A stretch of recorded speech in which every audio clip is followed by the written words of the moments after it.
Okay, good evening. I think we've got a pretty full room to start the session. I'd like to start with an introduction. For those of you that are new to town meeting since May of 2016, let me introduce myself. I am the previous town moderator, having served in that capacity for 14 years.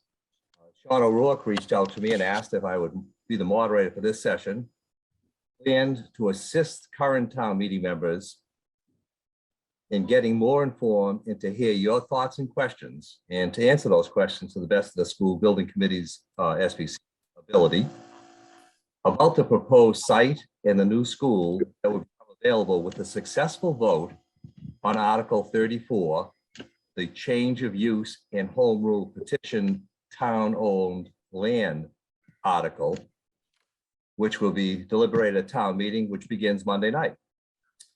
So I'll conduct this session much like a moderator at town meeting, in that I will focus on doing my best to see the issues and questions that you bring up get addressed. We're using some technology, and you will see questions being listed in the dialog box within the Zoom meeting, or this Zoom meeting. Your comments and questions will be combined where that makes sense. We only have an hour and 15 minutes, so I'll do my best to keep this moving. I'd like to quickly introduce our panelists. First, we'll have Sean O'Rourke. Sean is the chairman of the School Building Committee.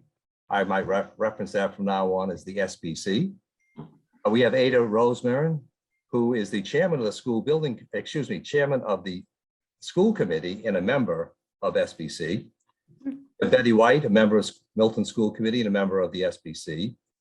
We have Stephanie O'Keefe. She's the communications coordinator for the Milton Public Schools and helping us tonight with capturing and facilitating questions.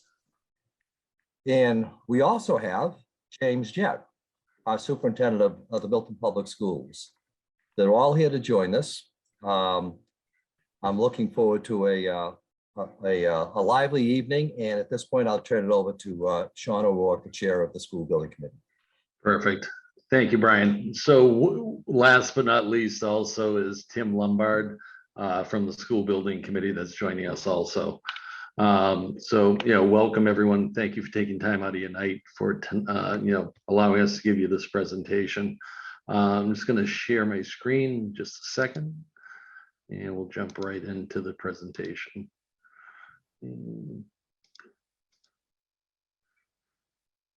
Perfect.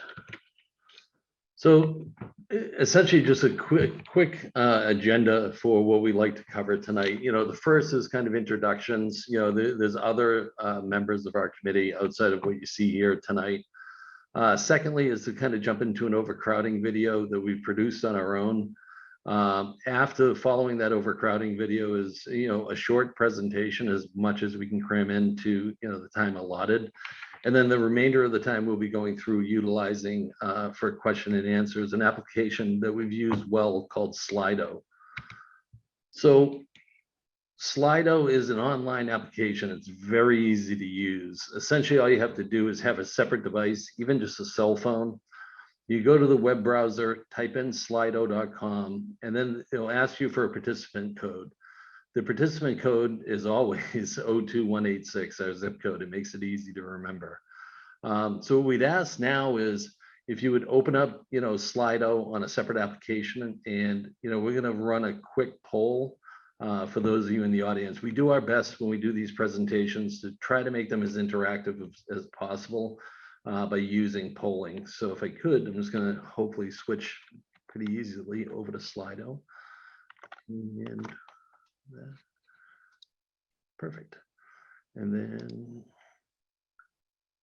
present full screen. So what we're doing tonight is, we basically present a poll trying to figure out, for the audience members that are here, kind of where you're joining from. The one thing we ask you to note too is, we have all 10 precincts shown tonight, but we've also included a separate one for Home Inc. We've extended this invitation to the neighbors at Home Inc. In hopes that they would be participating also. So there is a button for that there too. So we'll kind of let this run for a minute and see as it builds up. You can see there's on the upper right about 28, 29 grows every couple of seconds as people participate. So And for the most part, it looks pretty evenly dispersed over 1, 2, 3, and 9. So let that go another second or two, and then we can jump back to the presentation. Perfect. Thank you. So as I mentioned earlier, members of our committee are already here. What you'll be witnessing tonight is the work for 3 years that this committee's done for essentially trying to address the overcrowding in the school. The one thing to take note of too, the formation of this committee 3 years ago was precipitated by the need for a new school due to the overcrowding. So the overcrowding hasn't gone away in 3 years. And, this committee has been working for the past 3 years to kind of address that. So as I mentioned at the beginning, the overcrowding video, and I'm surprised we released this video probably in the early spring on YouTube and just kind of forwarded it through contacts and stuff like that. The reason we did this video was mainly that, there's a theory out there from a lot of people that we just built the schools are in perfect condition, and they're beautiful, which they are. The problem exists within the walls that nobody can really see inside. So what we tried to do with this video is give you a view inside the walls. So if you give me 1 second, I just need to switch over to the video. And I just make sure I know how to share with audio. That's the new thing I've learned with, there we go. Is that stop for a minute? Sorry about this. This is always a little bit cumbersome. Share screen, share sound, screen there, perfect.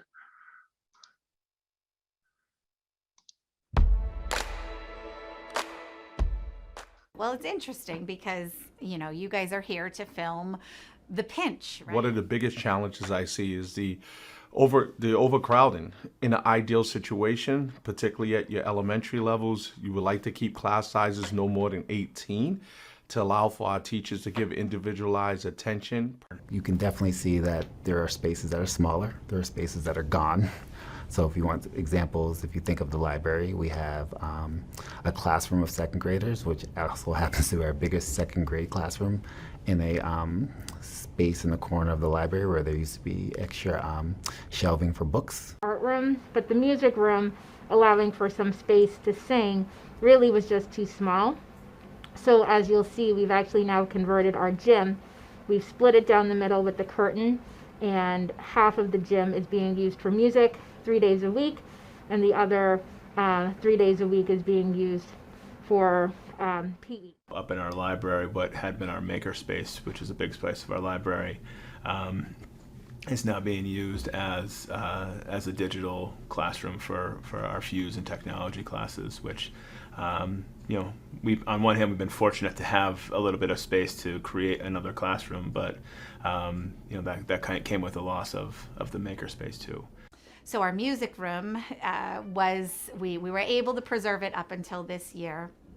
But this year we had to transform our stage in the cafeteria into a music room. We had to take all of the instruments that are usually stored and on display for children to access, and we had to put them in a closet. And that does create a bottleneck, that does take up time, which means the teachers leave earlier to make sure that they have enough time to eat, which cuts away from, core academic time. And there's sort of no way around it because you're cutting something and you want to make sure once they get in the cafeteria, those lines, they have enough time to actually eat before they go to recess. So you can't fault the teacher for leaving earlier to get them in there, because all of that takes more time because more classrooms and more students are going into those spaces. We often hear from students and families that one of the most stressful times of the day was lunchtime. The students have about 20 minutes to find their way, find a seat, get their lunch, eat it, in what was a borderline sort of hysterical environment where you choreographed their day in such a way that we are sort of smoothly moving a lot of children through very cramped and tight spaces. I mean, as far as our teachers, it's cramping their space. It's very difficult to break up into small groups when you have 28, 29 students in the class. We've given up a lot to provide great services for our children, so it feels great to be able to do that. What we sacrifice is quality of planning time and locations for our staff. the opportunity to find a quiet place for planning, planning with colleagues is sometimes not so easy. It's not easy to find that space, but we're working together. We're figuring it out. We're very grateful to be in beautiful buildings. But if I'm being honest, I have teachers sometimes taking meetings from their car. And when you look at the current enrollments in the 4th and 5th grade now that are nearing 400, ballooning the size of teams to 125, 130, 140, what your class sizes are going to be enormous. You're going to be talking about 28 to 30 students in most on-team classes. So math, imagine classrooms of math and English and science and social studies with pushing 30 students in there. We are continuing to grow. Like, just as a point of note, when I started at Tucker, I believe we were at 350 students, and we're about 470. And that's just within our 8 or 9 year time span. So we've grown pretty dramatically, and I don't think people realize that. Have an issue that we have to confront in terms of our enrollment, and the status quo of both from school building, physical plant, as well as personnel and programming, are going to have to evolve with our enrollments and with the complexities that come with that, if we're going to be able to continue to offer our kids and families the same high quality education that the students have enjoyed.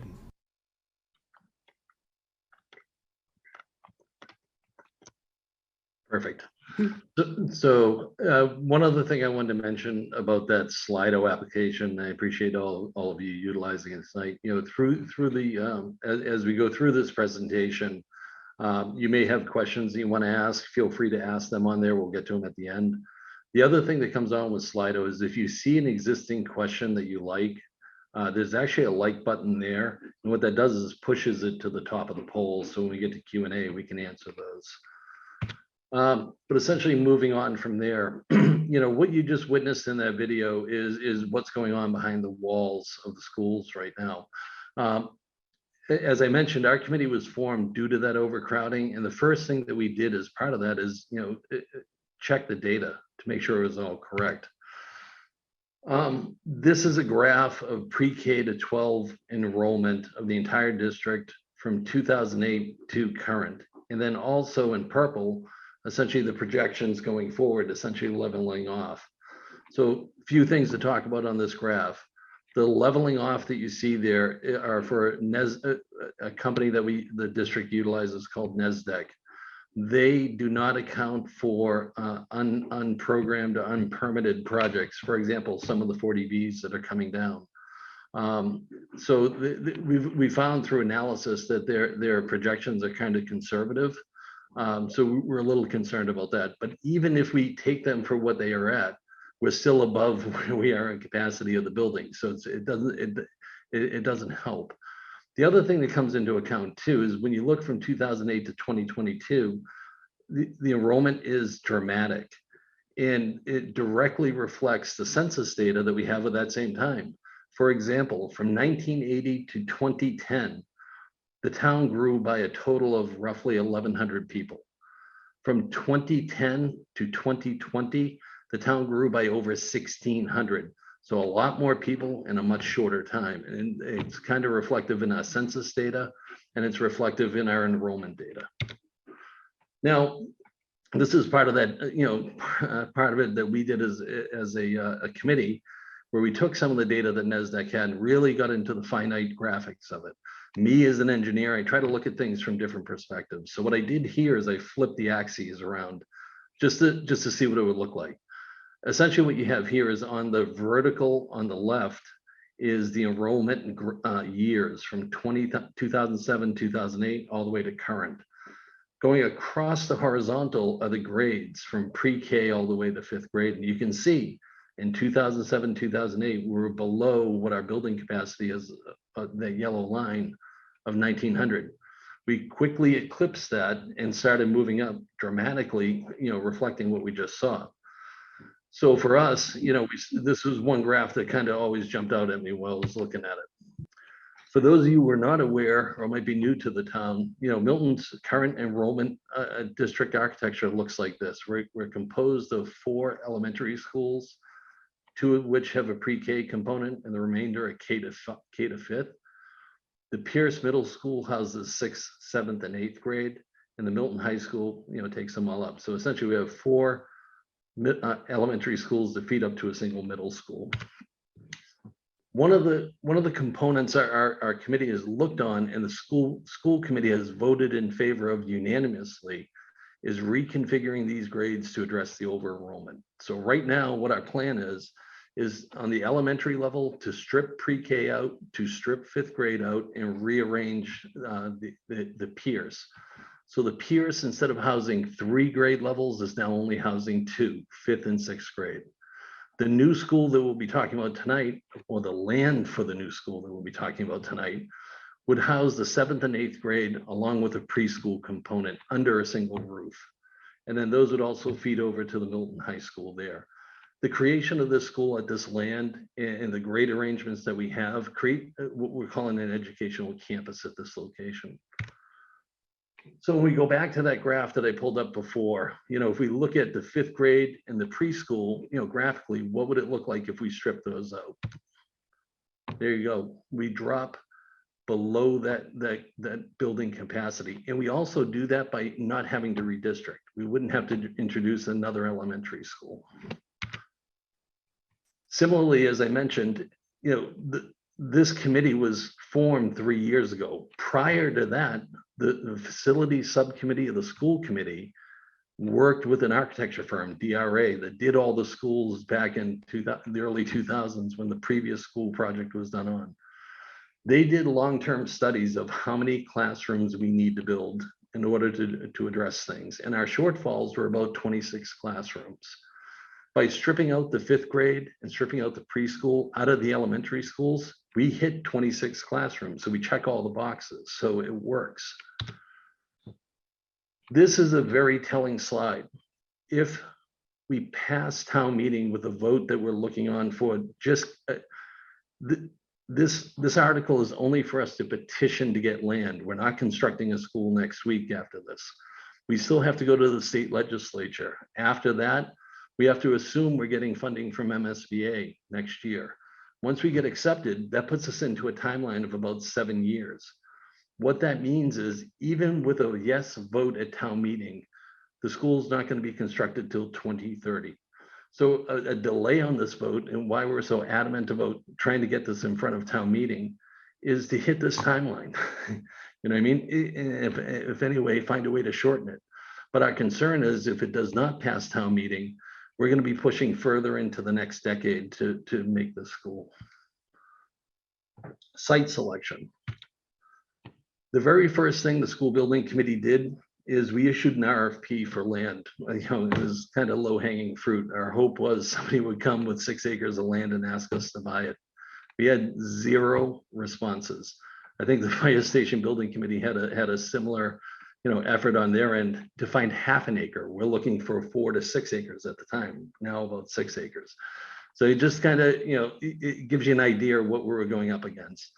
We did look at other sites, and I'll talk about them in the following slides. St. Mary's of the Hills. We talked at the Highland Street Hospital land that's out there. St. Pius, the Access Road Horse Farm that's actually going into a 40B right now. As I mentioned, St. Mary's of the Hills was our prime target. It worked. It was already a school. It fit with the neighborhood. The size was there. We approached the Archdiocese with a 99-year ground lease. At the time, they were not interested in that. Their enrollment in preschool program was booming. And then since COVID, their overall enrollment has gone way up. So it has become a non-option. We turned our views across the street and we looked at Kelly Field. And we said, what can we do? Could we take a portion of the park, leave a portion of the park? But the parks in this town are overused as is. Trying to take parkland away to create a school just makes the problem even worse for an activities portion. We approached the Archdiocese again for St. Pius, trying to look at some of the land they had there next to it. The problem is that land was only about 3.5 acres. And as you see in future slides, from the size of the program that we're trying to do, 3.5 acres would not work. Finally, we looked at the access road, which is part of the land that we're talking about in the swap here. And we'll get into the why we're not building a school up there later. But essentially, we looked at this and it wasn't a viable option. One is the topography of the land was a problem. There are ancient Indian artifacts, as we understood. This land came to us, from our meeting initially with John Cronin and former town administrator Bill Clark. Their concern with the artifacts was if we started a project up there, the Archaeological Society would get involved and slow down the construction of the school and spread out that timeline much further. So the other parts that come in too, Randolph Ave is a 45-mile-an-hour road, 2 lanes wide with a lot of traffic on it. We weren't comfortable putting students on Randolph Ave walking to school. So as you'll see, we came across the parcel that we're going to talk about in detail tonight at Guile Road. The Guile Road parcel, to keep in mind, is made up of 2 separate parcels. One on the south side of Guile Road, highlighted in yellow, which is what we're looking to acquire for the school project. The other portion across the other side of Guile Road and abutting Pine Tree Brook is another 2 sub-parcels, A1, A2, and A3, that we essentially refer to as the hockey stick.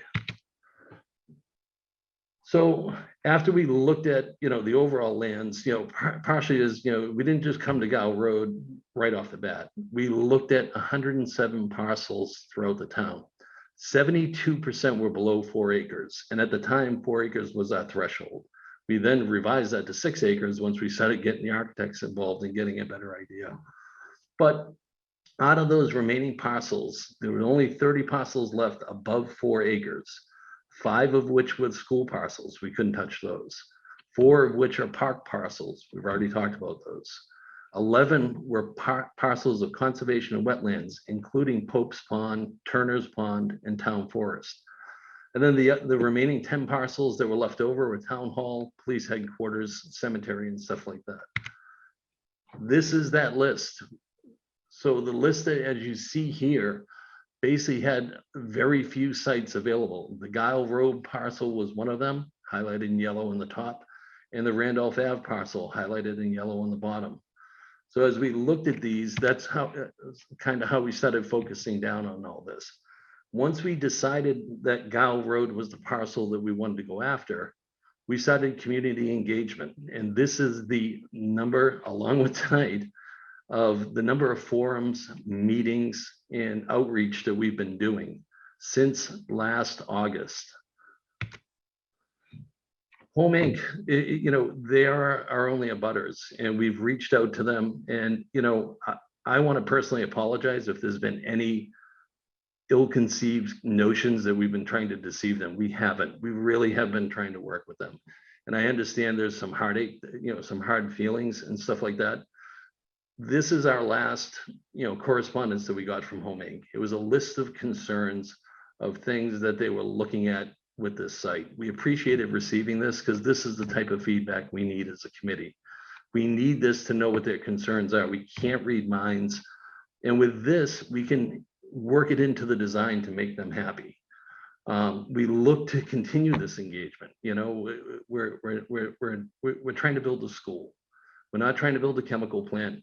We're not burning tires. This is a school that we're looking to do for children. So, one of the things that did come out of some of the meetings that we did have there, one of the requests from Home Inc. was, what is the school going to look like?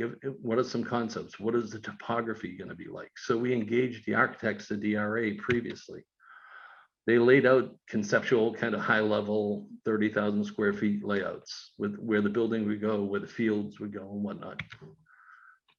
What you see here was a conceptual layout for what that middle school with the preschool wing would look like on the site. And again, this was just put pencil to paper for comment. This was not what we were planning to build. We wanted to, as an engineer, part of it, I'm visual, so I need to see something. When I see something like this, you can comment on it easier rather than a theoretical thing when you see people, do this with their hands in meetings. I tend to do it sometimes myself. One of the key things that is just being announced this week is an update to our article. So 3 portions of it that we want to make you aware of tonight that will be, they're being voted on, I think, actually right now, but the school building committee voted in favor of these last week, this past Monday. The first, the parcel that will be here will be used if we complete the Article 97 land swap, will be used for schools only. The other part that comes in too is shown in green on the bottom. Along Blue Hills Parkway, we're going to cut back the land swap to keep essentially a 50-foot buffer of conservation land along Blue Hills Parkway. So essentially that hockey stick portion that I talked of before, that's kind of shown here a little bit, will extend all the way down the parkway. When you build that in with the buffers that are built in as part of the setbacks of the zoning, it creates a 100-foot buffer on Blue Hills Parkway.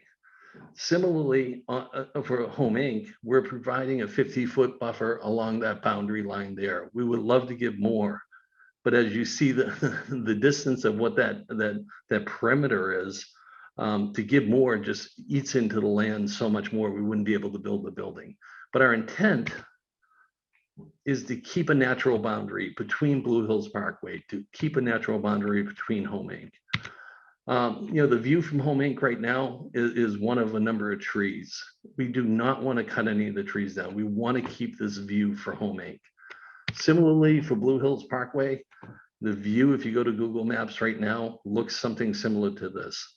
This is very similar to what we want to do with that 100-foot buffer, and we hope we're going to accomplish that. If I may, first time ever, I'm going to go back a couple of slides. The third thing I forgot to mention on this too, when I was talking about the buffer, is a reverter clause. So in this article, we've worked with town council. Mike Zulis has worked tremendously to get all this stuff in. If the schools are not funded within 5 years, everything becomes undone. All of this goes back to conservation land, and this never occurred. So that was, this has been a lot of work these past couple of weeks by town council, by Mike Zulis and members of this committee. So the meat of tonight is to talk about the land swap. The parcel that we're talking about here was sold to the town in 1978 for $178,000. This land is deeded to the Conservation Commission. So just to be clear, there's been some nuances that this was a gift to the town and so on. This was a sale. It was a financial transaction to the town. The town owns the land. So when the deed was conveyed over, and this is me playing town council, but bear with me. There were 2 portions on this deed. There were deed restrictions that talked about no buildings or structures, no filling, and maintaining it in its natural condition. And then there's essentially a label of conservation land, both distinct. What we ask you to consider is in 2001, while the restrictions on the deed were in effect, the town voted for an Article 97 land swap of these exact parcels. What it was is in 2001, if you go to Google Earth images, there were full trees through there. Guile Road was not constructed. But while those deed restrictions were in force, in 2003, there was a road built through here. So as a committee, as we started looking at this and understanding it, we felt there was precedent to do what we're looking to do as far as an Article 97 land swap. So, however, right now, through Mass General Law, after 30 years, those deed restrictions have expired. So we're essentially left today, and they expired in 2008. We're left today with essentially, as I said, the label of conservation land. What we're utilizing is provisions under Article 97 to perform a land swap, where the net gain to the town is an increase in conservation land, not a loss. By doing so, we've added 2 parcels along Herrick Drive, and these were debated. All these parcels were debated at length with the Conservation Commission on valuation and others. And I invite you to go to Milton Public Access on demand. I love watching it once in a while just to stay abreast. But the conservation, if you want to understand the valuation debate that went on, listen to those meetings. They're there. They'll educate you on everything that's going on. Similarly, this is the one that gets talked about too, the Randolph Ave parcel. It's currently a 29-acre parcel. The center portion of which, highlighted in yellow right now, is for general municipal purposes.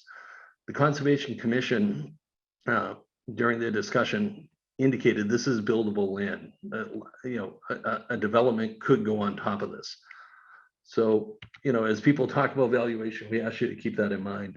Finally, the last portion of conservation land that were added into this equation is conservation land directly across the street from the Guile Road property that we're doing. It's currently parks land that could be developed for parks, parking lots, whatever the Parks Commission has wanted. We have now added that into this equation. So in closing, when we look at the total math of what we're doing, we'd be pulling out of conservation approximately about 6.8 acres.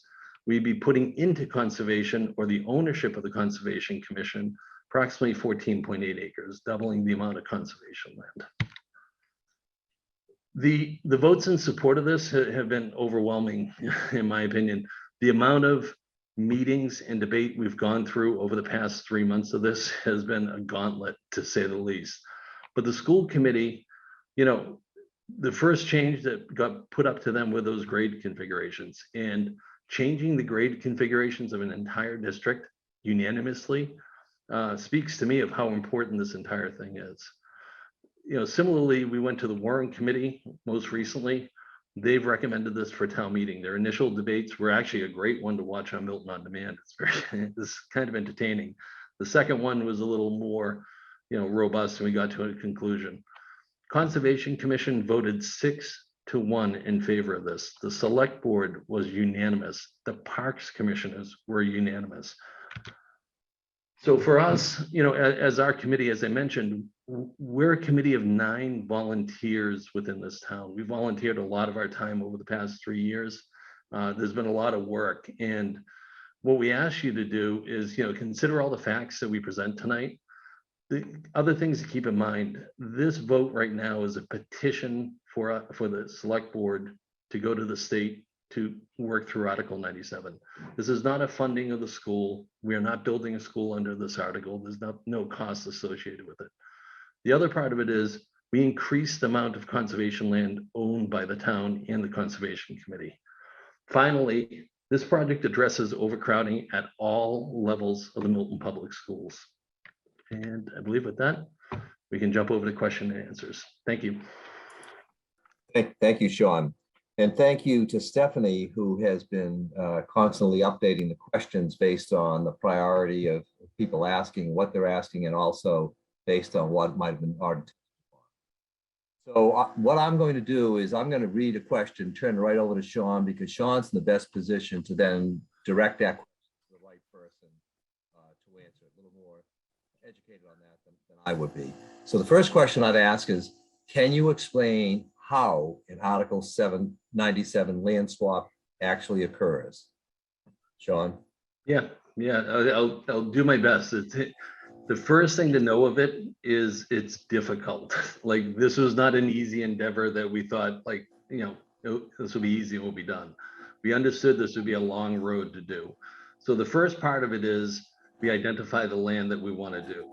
The second part of it after that is developing a supplemental lands to be swapped out.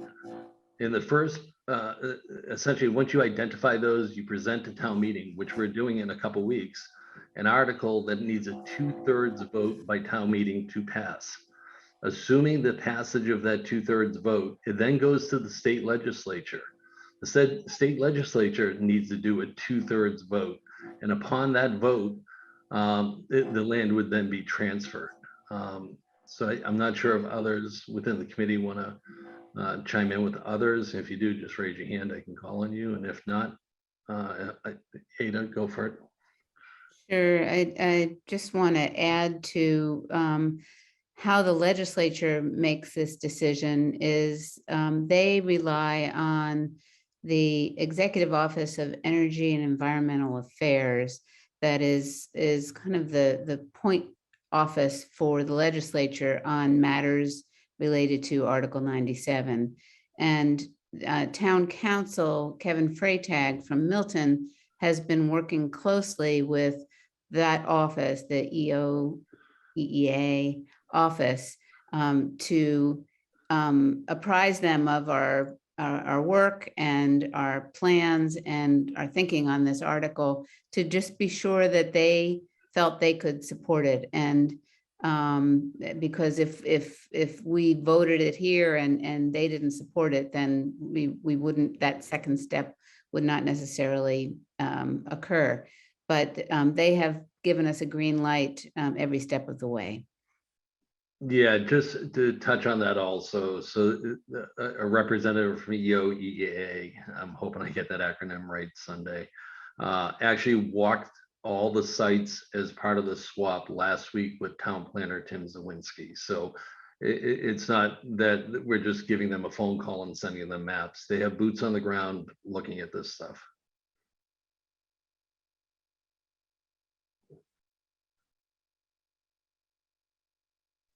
Okay, thank you, Sean. Next question item would be, how is the swap land similar or different to Guile Road? Is the other land that is being swapped in all swamp or marsh?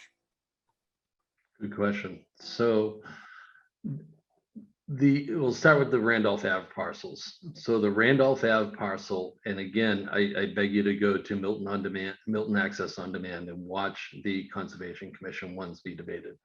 You can look at the topography maps that are on GIS.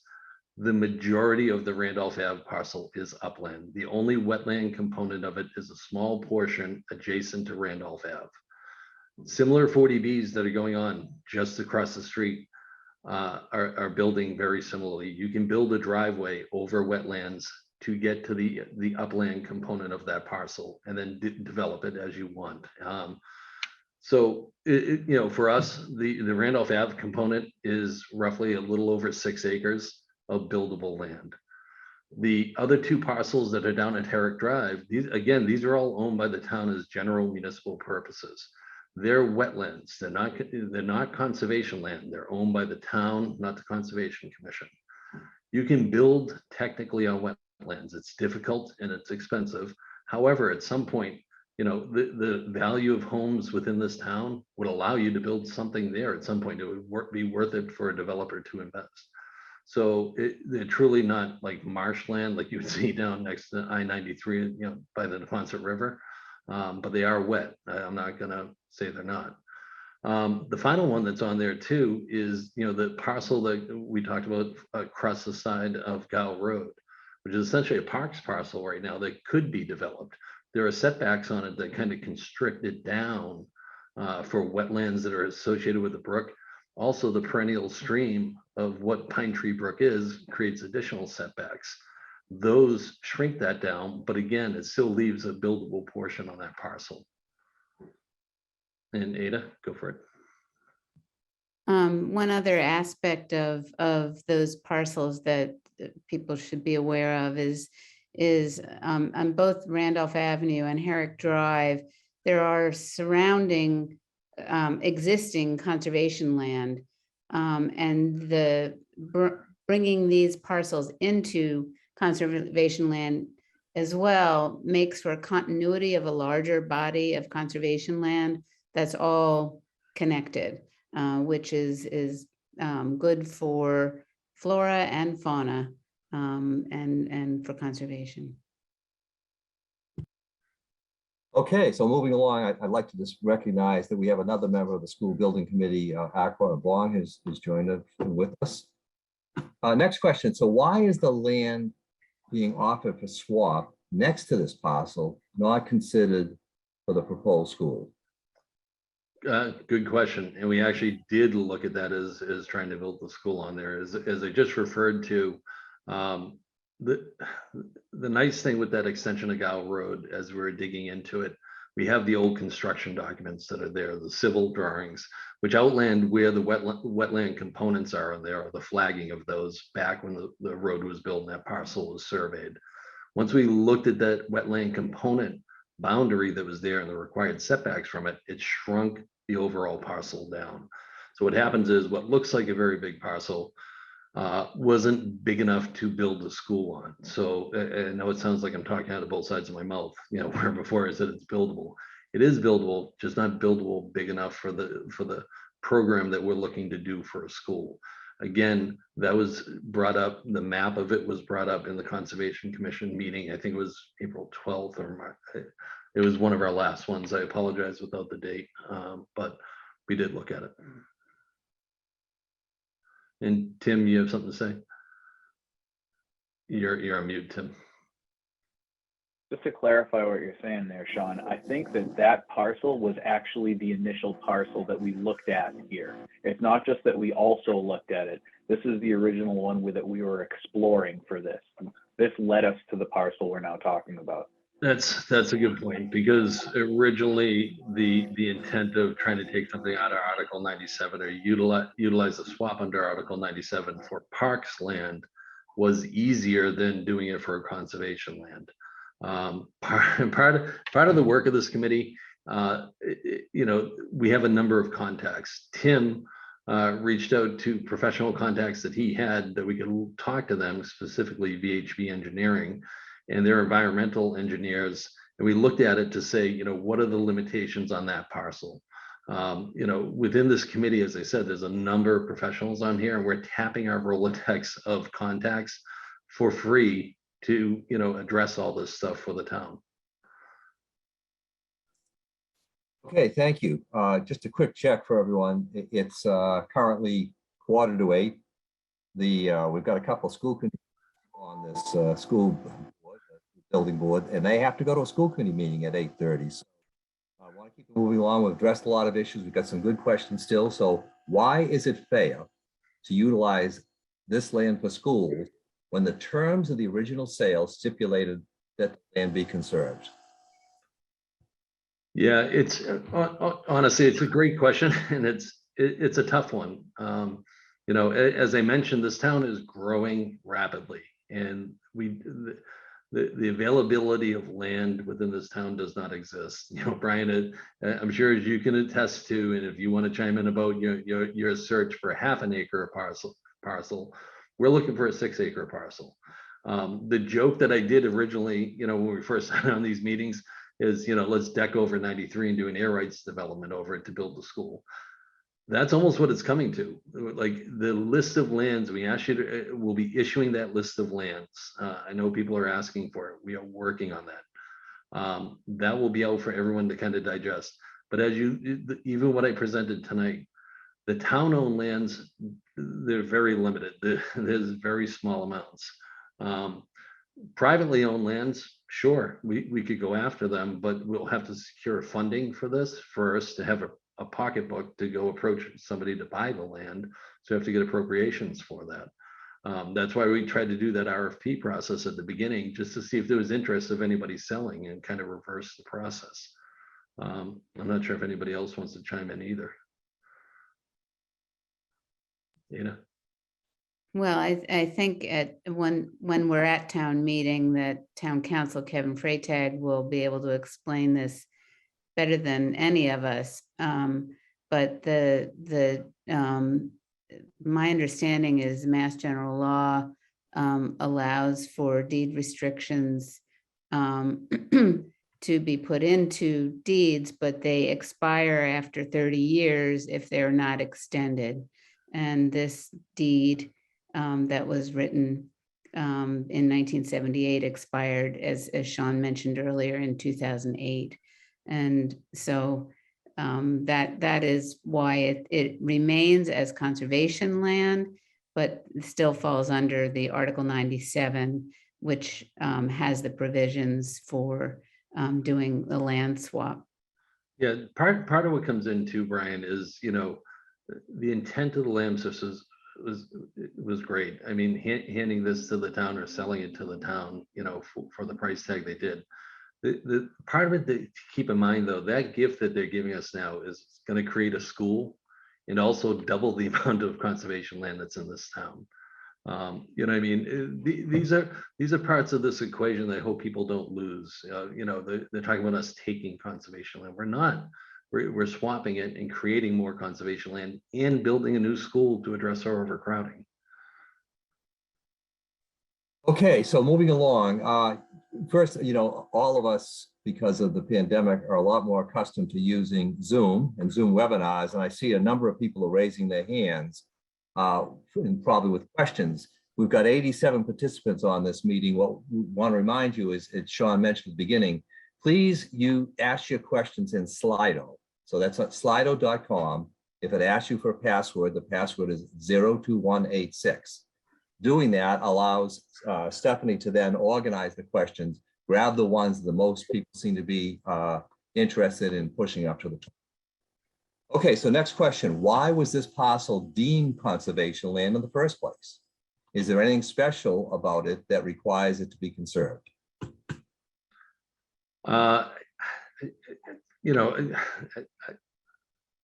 don't know enough about conservation land to know, the specifics on it. And I know if I try to talk to it, I would probably talk the wrong way. But If I can interrupt just to Please save time, Sean, at town meeting, we'll have the Conservation Commission and the chairman of the Conservation Commission. And it seems to me that's a better question at town meeting to the chairman of the Conservation Commission. He could address it thoroughly.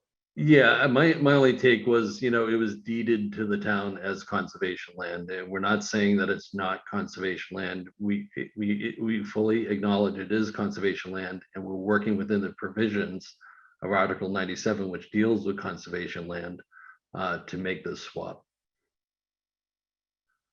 Okay, next question, an interesting one. Given current development trends in Milton, conservation is more important than ever.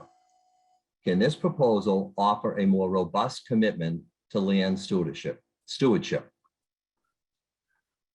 That's essentially part of what we've been doing, since we've announced this, identification of this parcel in August, is asking for input from, people of the community. I've sat down with multiple people for coffee, for chats, to try to understand, how we can maintain some of this. My intent is not to come through with a bulldozer and knock everything over. We want to know kind of where there are specific parcels. I understand there was a DCR forester that walked the land with certain members of the community. I'm meeting with that DCR forester this week to walk it myself, to understand what where these critical masses of ecological value are on the property, so that as we engage with architects, we can say, hey, there's certain portions here we might not want to touch. Again, that's why we started introducing that buffer that we talked about tonight and voted on the other night. We are sensitive we're sensitive to the environment that we're building on. I'll let anybody else that wants to chime in and speak too. Ada? Well, on sort of a different angle on this, is the location here being near Pope's Pond, the Blue Hills, and Pine Tree Brook is an opportunity for us to integrate that into the educational programs for the schools in ways that I think are really wonderful. And I think an opportunity for us to teach the next generation about the importance of all of those parts of our community, and especially being so close to the new school. Okay, folks, again, time is limited, so we have a couple more questions that are similar environmental questions to the ones we've addressed, and yet there's some other categories that I think people would want to make sure that we get addressed. So let's move on to building a new school is a long-term option to school overcrowding. The SBC's estimates are 8+ years to build. What is the plan for overcrowding? Could you say that again, Brian? You might cut out at the end of you. Oh, I'm sorry. No problem. So building a new school is a long-term option to school overcrowding. The SBC's estimates 8+ years to build. What is the plan for overcrowding in the meantime? So for that one, I'll turn that over to Ada because I know she has an answer with the facilities subcommittee for the school committee. So Ada, feel free. Right, right, and Superintendent Jed and Member White as well. We've been working for the last number of years, converting existing spaces within the school buildings to become classrooms. And we've carved up our buildings to make those classrooms available at the expense of programming, as many of you heard about in our video, of art, music, computers, libraries, cafeterias. They're all feeling the pinch. So that has been our first pass over these last years, is to convert spaces. The next step will be bringing in portable classrooms, and we are in the process of beginning work with architects to help us determine the engineering and architectural work required and their recommendations for where these portable classrooms would be put. But that would be our next step. I don't know if Superintendent Jed, if you have anything that you might want to add. No, I think you're 100% Chair Roserann. And one of the things that we're already in the process of doing is establishing another classroom library, because we're already in the process of doing that for the start of the next academic year. And then you talked about the mobile classrooms, and then we're trying to figure out what locations those mobile classrooms could go in. And if we look around the spaces around our school, we're very limited in some of the schools, particularly your Tucker Elementary School, Collycott, Cunningham. It's a campus of about 1,300 students collectively between the two schools, and very limited space. So it is getting tight, and we're looking at all avenues. And we've also extended out to different organizations within the town about various spaces that we could possibly use as well. Unfortunately, we have not netted any space that we could use that is going to be good enough to provide classroom spaces in it. And if I could just chime in too, I know there's been chatter online essentially of like, why aren't we building onto the existing schools as options and stuff? You know, part of that was studied before our committee was formed. When I got on, the engineer in me came out. You know, I'm an electrical engineer by trade. I manage a mechanical electrical plumbing group at my company. And when I look at stuff like that, it jumps out at me for occupant load. There are calculations that are done for every building. For example, plumbing counts are based on occupant load. As an architect designs a building, the very first page has their occupancy count on there. As that occupancy count increases, we have to increase more fixtures. The HVAC system becomes taxed. We have to upgrade the HVAC system. The big one that comes up, and the reason I put it into that video that you all saw tonight, are the cafeterias. They're the minimizing factor in this whole thing. We have to push and pull kids out of cafeterias very quickly. So theoretically, sure, build up hundreds of classrooms on either side of the Collycott Cunningham. Go up as high as you want. They still have to go through a singular cafeteria. And when you start realizing that's how the schools operate, and they'd have to stretch lunches earlier and earlier and later, and now kids aren't getting proper meals. That's part of it that I looked at, you know, and then the cost to do all that too is astronomical.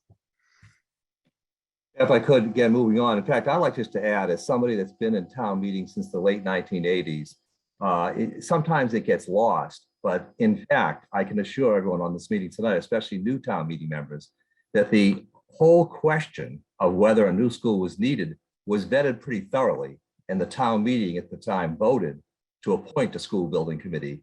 And Mr. O'Rourke is correct. The considerations of expansion and adding were pretty well vetted at the time. So just as information. Next question. What happens if the swap doesn't get approved? Does the school committee have a next step? Did I do that already? No, have the next step in mind, especially timeline. Yeah, correct. So we started talking about this because it's a reality if this doesn't pass. And, you know, for us, as a committee, one of the participants in a Q&A, I think it was the Conservation Commission, brought up a really good point. It kind of makes sense of, why keep the committee around if we're just going to study to build a school where we can't identify where to build it? There's no land, So on our end, we're looking internally, and what we feel we'll have to do is hire professional consultants to study similar data for what we were presented and looked at. So for us as a committee, we have done our work. We have got to, we've come, we didn't want to present multiple options because that's not what an article is. We have to develop a singular option that we present to the town, and this is our singular option. Once this is over, if it does not pass, our intent is again to hire consultants to help, see if they can find additional land, which, again, knowing they're going to study similar data to what we have, our expectation is they come to similar conclusions. Okay, so can you confirm if the enrollment projections include 40B developments that are under consideration? And if not, will this parcel be adequate for actual space needs? So I'll let Ada take the NESDEC component of it. I can talk about the space needs next. Sure. NESDEC is the organization that the school district contracts with annually to do enrollment projections. They look at each year's enrollment and trends over the years, and both in Milton, but also across the state. They're really known as the gold standard for New England enrollment projections. They can only do their projections based on building projects that have already been approved. So Milton is in a unique situation, or at least, I don't know how it compares to other communities, but we know that we have a pipeline of 40B projects that have a total of 640 residential units in the line working towards approval in the next number of years. And we know that at least some of those units are going to include children that will be going to our schools. We don't know exactly how many. It tends to be with units that are bigger, 2 and 3 bedrooms, but those are not considered by NESDEC. And so as a result, as Sean mentioned earlier, their projections are conservative. Yeah, and in regards to the building, my history on this project, I have a 5-year-old daughter about to enter kindergarten. And, when I went to enroll her into the preschool program and stuff like this, I got to see the talk of a new school and the enrollment projections. And your question that you just asked is the exact one I did to members of the school committee while I was sitting in the audience of, when you built the schools and you started spiking up, didn't you build capacity in there to make sure you could accommodate it? And then, it wasn't able to at the time due to constraints from MSBA. But the follow-on question was, if you're building another school, and that same kind of spike happens, are you building to plan for that? And when in all fairness to the school committee, they weren't as deep as, I probably got quickly looking at it. And that's what made me volunteer. Part of what we've done as a school building committee, is really digest everything to make this one project address space needs at all levels. So I'll touch on that really quickly. By stripping the grades out of the elementary school level, we free up the space that we know we need at the elementary school level. The Pierce School that I talked about currently houses 3 grade levels. Under this new proposal, they only house 2. So that gives a lot of space there. This new school will be right sized for a 7th and 8th grade in a preschool. The high school now will have the central offices that exist there, kind of administrative staff, have the ability now to move over to the Pierce for some of the space that's in there that's been freed up. So again, it frees up space at the high school. I've been pushing this project as hard as I can, mainly because we need to get it right. You see what crunch we're under right now for land. If we have to build another school in 10 or 15 years, we're going to be decking over 93.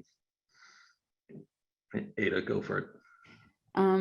Yeah, one of the when the school committee was still working and looking at this project, our recommendation at the time was to build a new elementary school, which is what went forward to the school building committee. School building committee analyzed the same data and more, came up initially with the same proposal. But as time has gone on, while we were looking for land, we also saw the growth of the enrollment moving up through the middle school and the high school, and realized that just dealing with the space crunch at the elementary level wouldn't address the crunch that we're now feeling at both the middle school and the high school, and that this proposal will do that. Okay, looking at the clock, we got about 11 minutes. We could probably handle a couple, just maybe 2 more questions. Has there been a poll of families if they plan to utilize the public schools K to 12, or are they anticipating sending their children to the private school at some point? And I would turn that one over to Superintendent Jett with that big smile. Go for it, sir. But first of all, I always say that my hope and expectation is everybody that's in the town of Milton sends their children to the Milton Public Schools. There's certain things that we cannot contend with. That is for religious reasons, homogeneous or same-sex, and sometimes legacy. And the draw of legacy is very strong. I'm a firm believer that Milton Public Schools has a lot to offer all of the town's students. And we're sending our students off to some of the best colleges and universities in the country.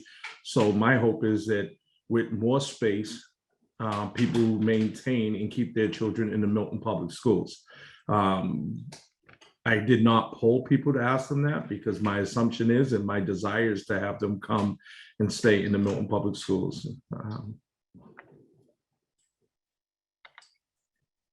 Fair enough.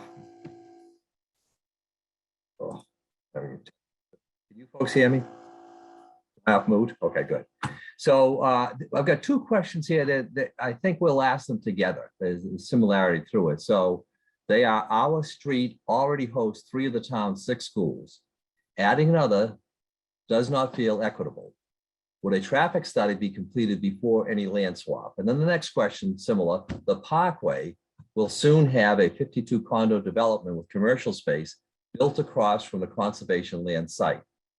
What are the anticipated impacts on the park? Yes, so 2 parts, and we'll play them into each other as best we can. So we are again, as I mentioned, us tapping our contacts. We are talking with a traffic consultant right now, again from VHB, to look at traffic studies of a proposed school here. For us as a committee, you know, our funding right now, you know, to put it in context, our funding when we were founded 3 years ago was $40,000. To date, we have spent $12,000. So we're looking to utilize the remainder of our funds for whatever studies that come up.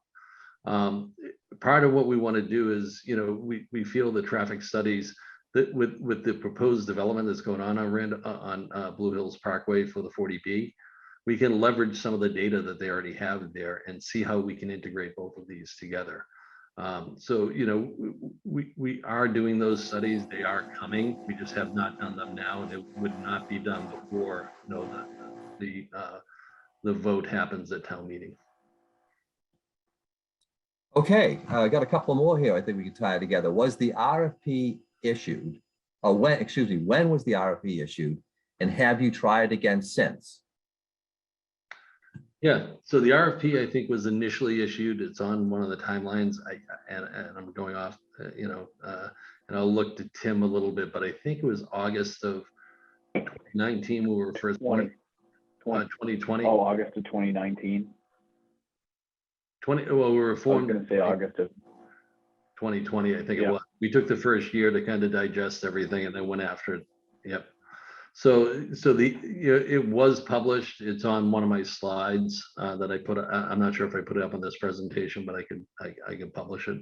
And it was listed with the town as a formal RFP. We have not repeated that RFP to date, and that could be another thing that we do after this town meeting.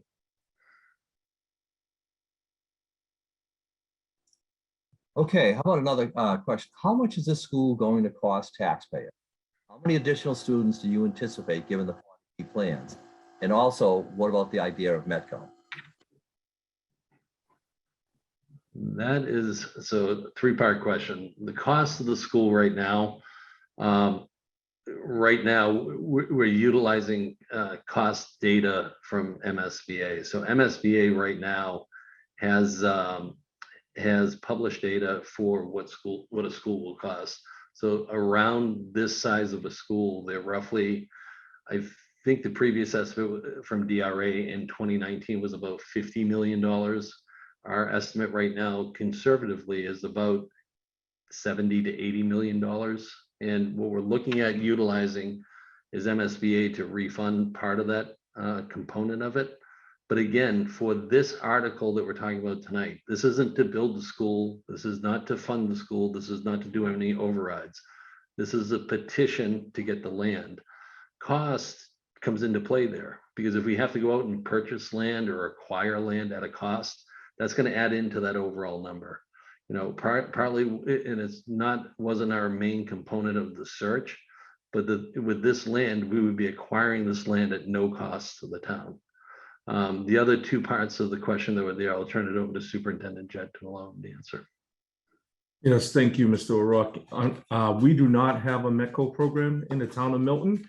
And if folks wanted to tune into the school committee meeting following this, we will be talking about school choice that is on the agenda.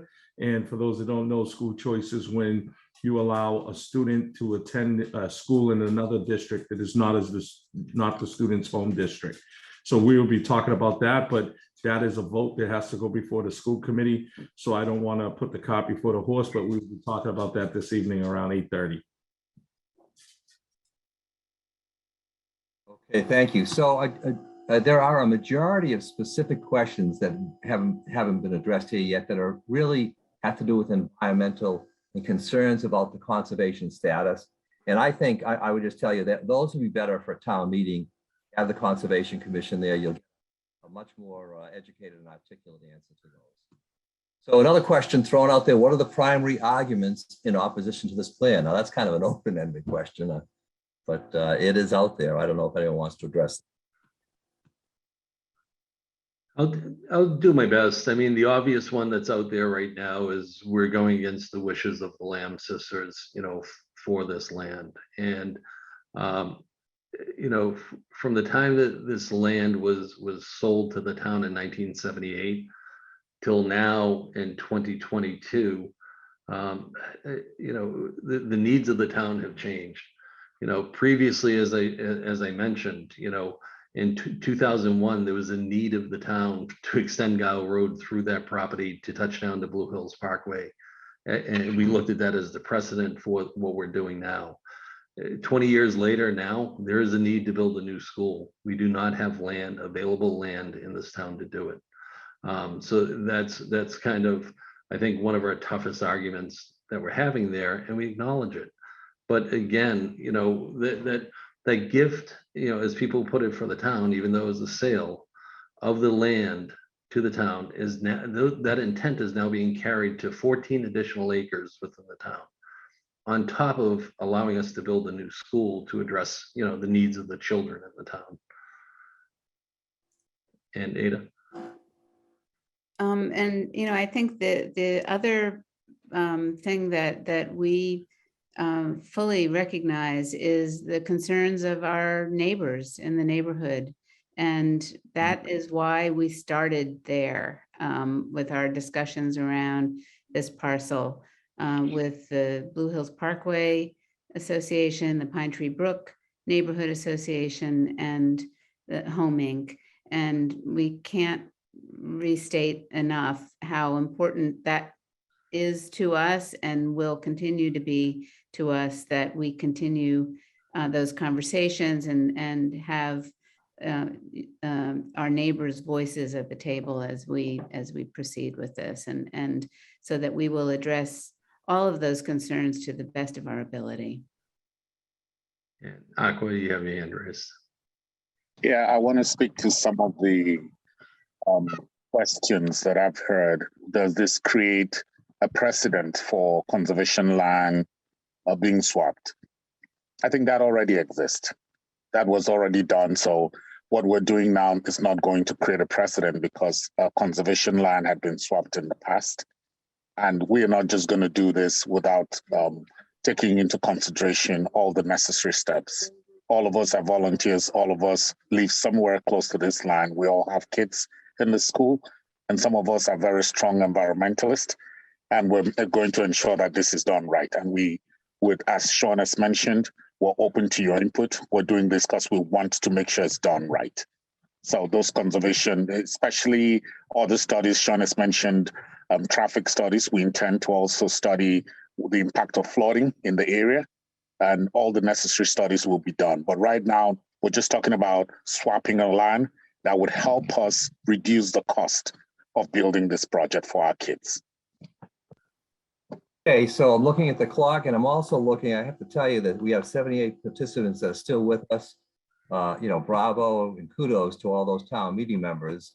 And just out of fairness, I see one comment on here that for all those town meeting members that have hung in there, I want them to know that a member put this question up there, really just a comment. I have walked all the properties. The ones being considered for the swap do not offer the same complete ecosystem. It's apples and oranges, not a fair trade. And that might be some of the issues, again, better for the Conservation Commission. At this point, I'll stop. I think it's been a good discussion. There's never enough time. I think we all know that in our lives. I don't know if any member of the panel here would like to offer any closing comments before we wrap up. Yeah, if I could, I'll be very brief. I want to thank everyone for taking time out tonight. We know this is kind of a busy time of year leading up to town meeting. What I would ask is if you need additional information, the fact sheet that we've sent out as part of this, my email's on there, please reach out. The other portion too is, as I mentioned on Milton Public Access, the on-demand feature of there, all the meetings with Conservation Commission, the Warrant Committee and the Select Board are all on there. You can utilize those to, for some of that valuation stuff or ecological value that was just mentioned. That's all been debated on the Conservation Commission meetings. I ask you to kind of, take the time and look at, watch those. But with that, Brian, thank you too for, assisting us tonight. You're quite welcome. Thank you. Betty, you have something to close with? Sorry. Yeah, I just wanted to say that when we started this, when we joined the school building committee, the only members I knew were Ada Rosemary, my colleague on the school committee, and Mike Zulis, who's a member of the select board, who's at another meeting this evening. And I didn't know any of the other members. And one of the things that was great about them was that they took all of our data and our recommendations and they studied everything again. They did their own due diligence and came up with their own ideas and recommendations. And it's been a pleasure working with them all. They're really a great committee and they're very competent and very dedicated. And particularly Sean O'Rourke has spent enormous hours of his own time working so diligently and listening to everybody. And, I just want to send out a special thank you to Sean and to the rest of the members of this committee. And I would close with that. On behalf of the student staff, the Milton Public Schools and the community, I just want to thank the members of the school building committee, but I also want to thank the members of the town of Milton who are tuning in, trying to get educated in this process. It is a large commitment, but it's a commitment that it will last for a long time, and our students in the town of Milton will benefit from it for years to come if this was successful. So I just want to thank everybody for the attention to the details from the school building committee, and I want to thank those who were tuned in today and in all of the previous meetings as well. Thank you. That's a good night. Thank you. All right. Thank you.